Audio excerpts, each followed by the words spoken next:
दोस्तों आज भारत ने चाइना को विदेशी जमीन पर जाकर के काउंटर करने का काम किया है और चाइना पिछले 17 सालों से कोशिश कर रहा है कि भारत को इस पर्टिकुलर लोकेशन से किसी तरीके से हटाया जा सके। लेकिन आज चाइना के लिए बुरी खबर है कि भारत आगे आने वाले कई और सालों तक इस लोकेशन पर बना रहेगा और चाइना पर निगरानी बराबर रखी जाएगी। और चाइना की बौखलाहट को आप इस तरीके से भी नोटिस कर सकते हैं कि रिसेंटली स्टार्ट हुई ब्रिक्स मीटिंग में चाइनीज प्रेसिडेंट शी जिनपिंग ने पार्टिसिपेट नहीं किया, जबकि वो साउथ अफ्रीका में प्रेजेंट है। इसके बावजूद भी रिसेंटली हुई ब्रिक्स की एक मीटिंग में पार्टिसिपेट नहीं किया। वहीं हमारे प्राइम मिनिस्टर मोदी जी ने न सिर्फ इस मीटिंग में पार्टिसिपेट किया है बल्कि भारत के अंदर लगातार हो रही डेवलपमेंट्स के बारे में बताया है। तो आइए छोटे से वीडियो में जानते हैं कि भारत ने किस तरीके से चाइना को विदेशी जमीन पर जाकर के काउंटर करने का काम किया है। हमें सपोर्ट करने के लिए चैनल को सब्सक्राइब जरूर कीजिएगा। दोस्तों बड़ी खबर यह है कि भारत की बड़ी oil and gas company ONGC विदेश लिमिटेड को वियतनाम के ब्लॉक 128 में 8th एक्सटेंशन दिया जा चुका है और ONGC इस ब्लॉक के ऊपर पिछले 17 सालों से काम कर रही है और चाइना यहां से ONGC को हटाने की कोशिश कई बार कर चुका है। और इसके पीछे का बड़ा रीजन आप जानकर के हैरान हो जाएंगे। ONGC काफी लंबे समय से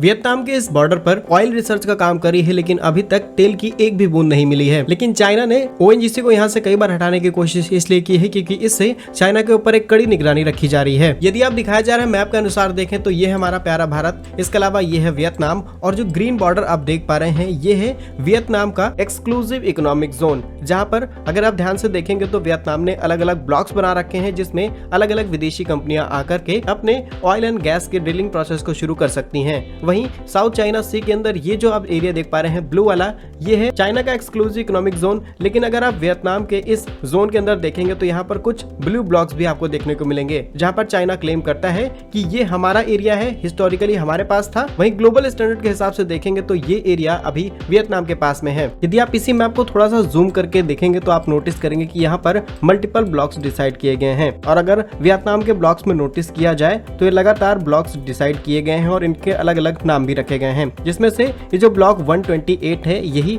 भारतीय कंपनी ONGC के नाम किया गया है और 128 में ONGC पिछले 17 सालों से काम कर रही है। और चाइना के साउथ सी का ये जो एरिया है बहुत ही ज्यादा इंपॉर्टेंट है क्योंकि चाइना इसी के माध्यम से एशिया यूरोप के अंदर बड़े स्केल पर अपने एक्सपोर्ट्स कंप्लीट करता है। और अगर यहाँ पर अलग अलग देश इसके ऊपर निगरानी रखेंगे तो इन फ्यूचर चाइना कोई भी बड़ी हरकत आसानी से नहीं कर पाएगा। और कई बार ये भी नोटिस किया गया है कि इन ब्लॉक्स के अंदर काम कर रही रशियन कंपनीज को चाइना ने रोकने का काम किया है।